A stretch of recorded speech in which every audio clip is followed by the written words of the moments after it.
भव्य आत्माओं, आज रत्नकरण श्रावकाचार में आचार्य संबंध भद्र अनुवर्तों के बारे में चर्चा कर रहे हैं। उन्होंने कहा अहिंसा अनुवर्त कि मैं ऐसी स्थूल हिंसा नहीं करूँगा जिसमें जीवों का वध होता, वो भी संकल्प पूर्वक। जबकि जानते हैं जो श्रावक हैं, गृहस्थी हैं, जब घर में है तो कुछ ना कुछ द्रव कमाना पड़ेगा, और द्रव कमाना है तो काम करना पड़ेगा, उसमें आरंभ होगा उस हिंसा की छूट। इसे क्या है उद्योग हिंसा, कि आप त्याग नहीं होंगे। महिला है, घर में रहेंगी, भोजन बनाएंगी, सफाई करेंगी, बर्तन साफ करेंगी, कपड़े साफ करेंगी, तो हिंसा होगी, तो आरंभ हिंसा की छूट। उद्योग हिंसा की छूट, आरंभ हिंसा की छूट, और फिर कौन सी छूट? यदि को घर में है कोई शत्रु भी आएगा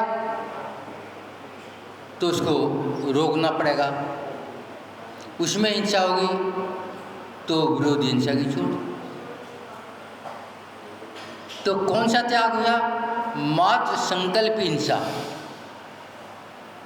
में मैं योजना पूर्वक किसी हिंसा नहीं करूँगा। अभी किसने पूछा था पंखा, पंखे में हिंसा होगी, उसका क्या करें? हाँ, यदि काम चल जाए तो ना चलाए, यदि संभव हो तो जाल लगा लें, संभव ना हो तो जितनी ज़रूरत है उतना चला लें, अन्यथा हिंसा का दोष तो होगा। और फिर वो ज़्यादा चलेगा तो संकल्प हिंसा में आ जाएगा, और जरूरत कितना चलाया तो वो उद्योगी या आरंभ हिंसा में आएगा, और जरूरत से ज़्यादा चलाया तो संकल्प हिंसा में आएगा। लेकिन हम घर में कुत्ता पालते हैं, संकल्प हिंसा है। गाय पालते हैं, संकल्प हिंसा नहीं है, जबकि दोनों के गले में फट्टा बांधा गया, क्योंकि गाय पाली गई है, क्योंकि हमारा घर गृहस्थी है, दूध की आवश्यकता है, उसे टाइम पे भोजन देते हैं, छाया धूप का ध्यान रखते हैं, पानी का ध्यान रखते हैं, वो संकल्प हिंसा नहीं है। वो क्या है? उद्योग हिंसा है, या आरंभ वो उद्योगी है मतलब व्यापारी है, या घरेलू है, वो दोष में नहीं आएगा। मगर कुत्ता संकल्प हिंसा इसलिए है, उसका कोई प्रयोजन नहीं है। और फिर हमने एक मांसाहारी जानवर को संरक्षण दिया है। अब विचार करो, मुनि महाराज हैं, पहले जंगल में जाते थे सोच के लिए, अब सरकार का प्रतिबंध भी है और खुले जंगल भी नहीं है, मगर ये सोच जाने की क्रिया मस्ट है, करनी पड़ेगी। फ्लैश में जा नहीं सकते, क्यों? क्योंकि वह संकल्प हिंसा है, क्योंकि वहाँ पे पहले ही पानी भरा है, और फिर जहाँ मल जा रहा है वहाँ मल भरे पड़े हैं, वहाँ अनंत अनंत जीव हैं, नहीं जा सकते। और ये क्रिया मस्ट है, तो कहाँ जाए? जाना तो पड़ेगा। सरकार खुले में बंद करती है, सोच जो फ्लैश सिस्टम है उसमें जा नहीं सकती। अब क्या करें, जाना तो पड़ेगा। तो समाज ने इसका रास्ता निकाला है, संत निवास के ऊपर छत पर, पूरे देश की स्थिति है, एक जगह की नहीं है, कि संत निवास के सबसे ऊपर की टॉप की छत पर खुले शौचालय बना दो और जिम्मेदार आगे सफाई कर दे। अब मुनि महाराज भी क्या करते हैं कि उसमें मच्छरों की जीवों की उत्पत्ति ना हो, उस पर मिट्टी रख देते हैं, क्योंकि ये मजबूरी है। लेकिन कई बार हो सकता है जमादार ना आए, बरसात हो जाए, तो 1 दिन 2 दिन भी हो सकता है। इसमें दोष नहीं है मुनि महाराज का, ना समाज का दोष है। लेकिन वो कहने लगे हवा चली, दुर्गंध आई, वो तो आएगी, उसे नहीं रोक सकते। तो इसलिए हमें ध्यान रखना चाहिए कि संत निवास कहाँ बने, कहाँ बने, कहाँ बने? जहाँ पे किसी को बाधा भी ना हो और परमात्मा नजदीक हो, नहीं तो दुर्गंध तो आएगी। नियम नहीं, अभी सोच के अभी जमादार आ जाए, आएगा भी 24 घंटे में एक बार तो आएगा। और कई बार 5, 7, 10, 20 साधु हैं तो किसका पेट भी खराब हो सकता है।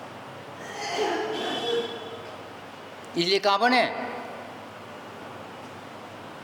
जिसका घर नज़दीक ना हो और चारों तरफ सड़क हो या पार्क हो या प्रांगण हो, जिसे दूसरों को बाधा ना हो।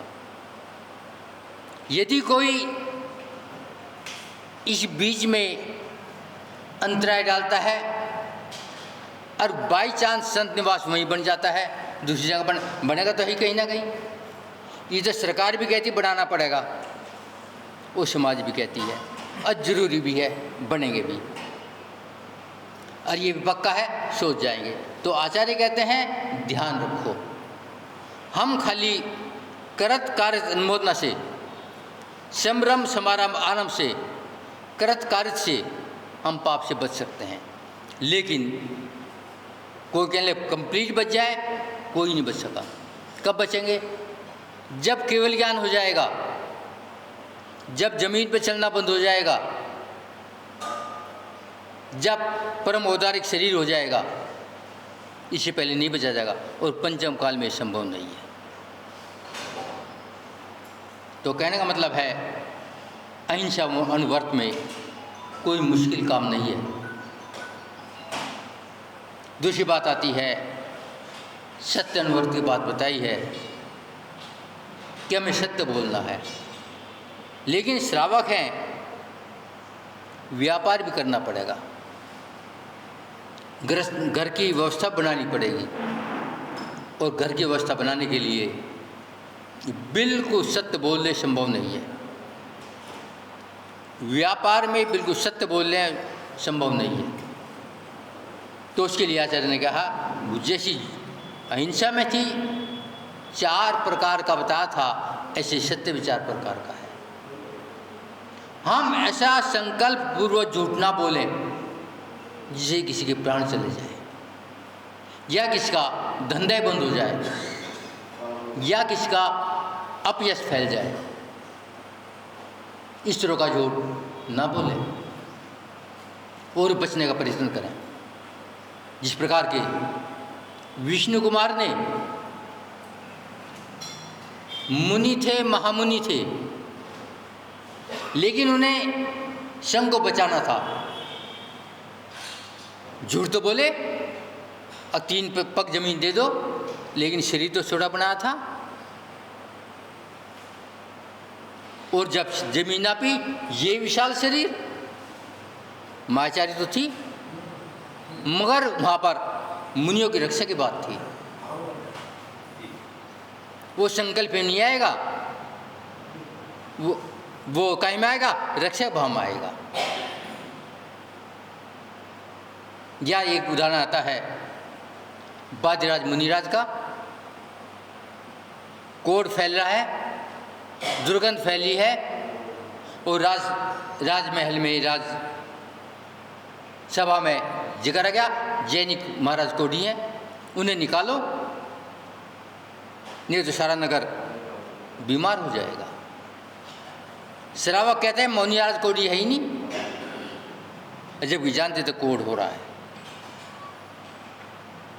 सम्राट ने कहा मैं स्वयं निरीक्षण करूंगा। लेकिन श्रावक शाम को मुनि महाराज के पास गए, महाराज ये घटना राज दरबार में हुई है और मैंने कहा है। सम्राट ने कहा जो झूठ बोलेगा फांसी दी जाएगी। मैं फांसी से बिल्कुल नहीं डरता, क्यों मरना है निश्चय मरेंगे, मगर जैन धर्म की अप्रभावन हो जाएगी। तो महाराज कहते हैं तो झूठ क्यों बोला? अब भी झूठ बोलूँगा, अब भी नहीं कह सकता अगर दिगंबर संत कोढ़ी है, क्योंकि ये सम्यक दर्शन का नियम है। मैं नहीं कहूँगा। तो महाराज कहें जाओ। महाराज कैसे चले जाऊँ? सुबह जैन धर्म फांसी पे लटक जाएगा। फिर महाराज ने कहा जिसके बीच में रात है बहुत बात है, जाओ। वो श्रावक आ गया। मुनि महाराज ध्यान में बैठे, एक स्तोत्र बना, एकाकी स्तोत्र बना दिया।